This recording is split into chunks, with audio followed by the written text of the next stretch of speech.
ሰላም ቤተሰቦቼ እንዴት ናችሁ? እስቲ ዛሬ እንደዚሁ ከፌስቡክ መንደር ያገኘሁት በጣም የሚያሳዝን ታሪክ ነው። እንደው ሰው እያጋራ ያለውና እጅግ የሚያሳዝን እውነታ ህፃናት በስራ ዓለም ይላል። ዛሬ ልባችንን የነካው ያሳዘነን ክስተት አንድ የፌስቡክ ተጠቃሚ ከጨርቆስ ወደ ሜክሲኮ ታክሲ ተሳፍረው ያጋጠማቸውን ገጠመኝ ሼር አድርገውናል። በጉዞ ወቅት ለታክሲው ረዳት ሲያስተናግድ የነበረው ህፃን ልጅ በጣም ትንሽ በመሆኑ ምክንያት አሳዛኝ ሁኔታ ፈጥሯል።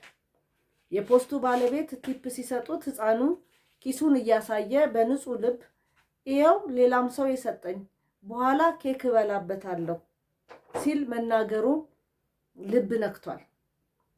ልጁ በትምህርት ቤት ወንበር ላይ ተቀምጦ ከኩዮቹ ጋር መዋል እና መጫወትና የልጅነት ጊዜውን መደሰት ሲገባው ይህን የሚያክል ትንሽ ልጅ ለጉልበት ስራ መዳረጉ አሳሳቢ ነው። የህፃኑ ንግግር የሰሙት ፖስቱን የጻፉት ሰው አልቅስ ነው ያለኝ ብለዋል።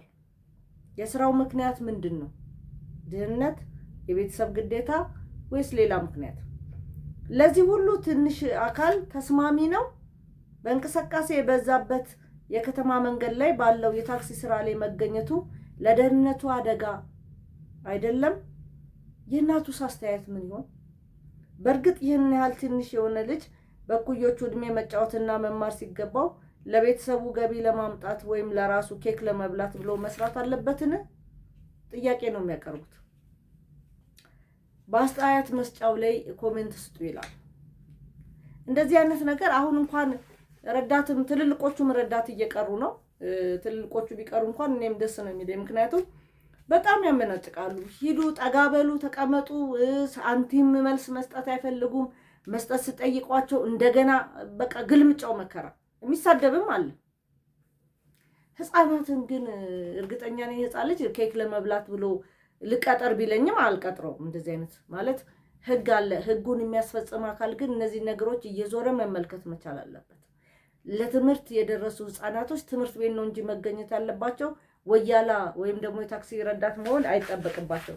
ህፃን መሆኑን የምታውቁት ቲፕ ሲሰጡት ሰውየው ይሄው ሌላ ሰውም የሰጠኝ ቲፕ በኋላ ኬክ እበላበታለሁ አለ። በቃ ከኬክ ያለፈ ሀሳብ የለውም። ገና ህፃን ልጅ ነው። መጫወት መብላት ያለበት ህፃን ልጅ እንግዲህ እዛ ጋር ደሞዙን ለቤተሰቦቹ ውስጡ ምን ያድርጉ አይታወቅም። ግን እንደዚህ ህፃናት ስናይ ኢቭን ትራፊኮች መንገድ ላይ ያላችሁ ሰዎች እንደዚህ ህፃናት ጭነው ሲሄዱ ህፃናትን ሲያሰሩ ስታዩ እኔ እንጃ። እኔ የህግ እርምጃ መውሰድ አለባችሁ ብዬ ነው የማስበው።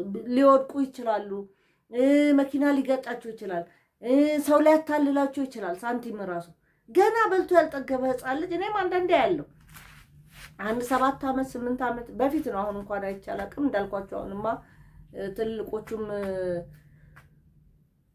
ሊቀሩ ያስባሉ። እና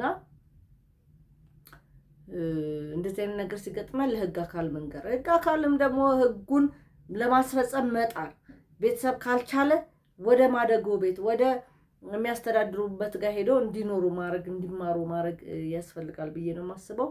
እስቲ ሀሳብ ስጡበት እናንተ።